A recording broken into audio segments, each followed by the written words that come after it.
बॉलीवुड में चित्रित एक्ट्रेस रही ममता कुलकर्णी अचानक से बॉलीवुड से गायब हो गई थी, लेकिन अब फिर से उनकी एंट्री आई है और अब की बार डायरेक्ट उनकी एंट्री महाकुंभ में देखी गई।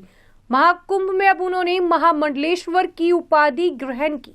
बता दें कि अब ममता कुलकर्णी ने ये सारी चीजें छोड़कर भगवान के पास जाना ज्यादा अच्छा समझा। बॉलीवुड में चित्रित एक्टर्स रही ममता कुलकर्णी अब महामंडलेश्वर बन गई हैं। उन्होंने किन्नर अखाड़े में आध्यात्मिक जीवन अपनाया। बहुत सारे लोग कह रहे हैं कि अचानक से वह महामंडलेश्वर कैसे बन गई, क्योंकि महामंडलेश्वर बनने के लिए पहले दीक्षा लेनी पड़ती है और एक लंबी अवधि से तपस्या करके संसारिक जीवन के प्रवृत्ति मार्ग को छोड़ना पड़ता है।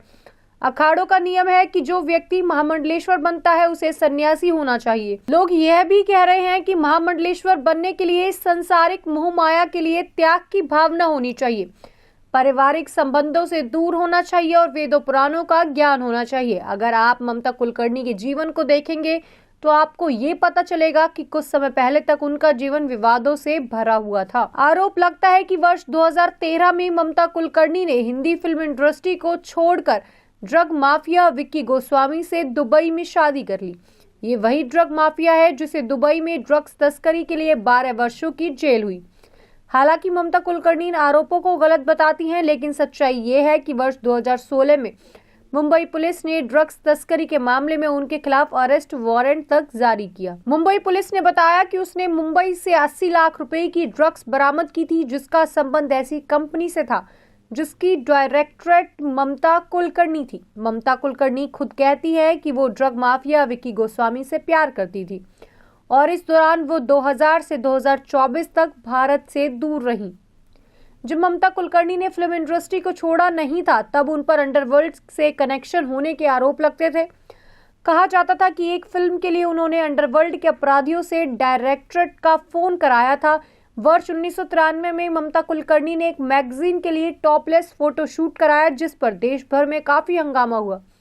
यही कारण है कि आज ममता कुलकर्णी के महामंडलेश्वर बनने से लोग हैरान हैं। किन्नर अखाड़ा सनातन धर्म के 13 प्रमुख अखाड़ों से अलग है। ये वो अखाड़ा है जिसमें सन्यासी बनने के बाद भी भौतिक जीवन जिया जा सकता है और इसमें महामंडलेश्वर बनने के लिए सांसारिक और पारिवारिक रिश्तों को खत्म करना जरूरी नहीं होता।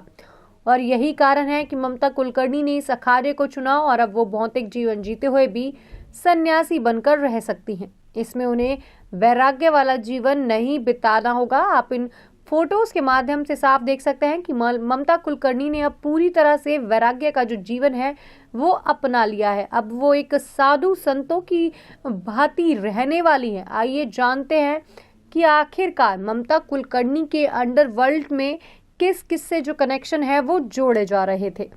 बॉलीवुड में 90 के दशक की कामयाब एक्ट्रेस ममता कुलकर्णी अब महामंडलेश्वर बन चुकी हैं। ममता का नाम बॉलीवुड से लेकर अंडरवर्ल्ड और ड्रग माफिया तक जुड़ता रहता था। लंबे समय से वे गुमनामी की जिंदगी जी रही थी, लेकिन अब उन्होंने महाकुंभ में अपनी वापसी की। तिरंगा, क्रांतिवीर, करण अर्जुन और नसीब जैसी ब्लॉकबस्टर मूवीज में काम करने वाली बॉलीवुड एक्ट्रेस ममता कुलकर्णी एक बार फिर से खबरों में आ गई हैं। उन्होंने ये जो बहुत बड़ी बड़ी मूवीज हैं ये की, लेकिन फिर उनका लगातार अंडरवर्ल्ड में नाम आया, जिस वजह से उन्हें बॉलीवुड से गायब होना पड़ा।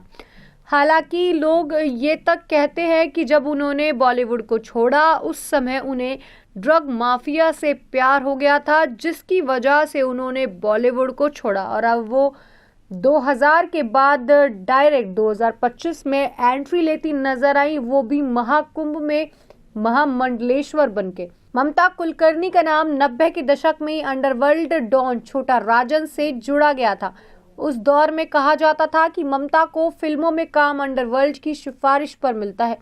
इसे लेकर खूब चर्चाएं गर्म हुई। यह भी कहा जाता था कि डायरेक्टरेट राजकुमार संतोषी ने उन्हें चाइना गेट मूवी में लीड एक्टर्स के तौर पर लिया, लेकिन वह उन्हें हटाना चाहते थे।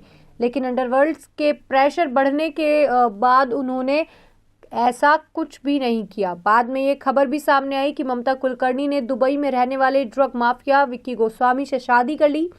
इसके बाद ममता 10 साल तक दुबई में ही रही।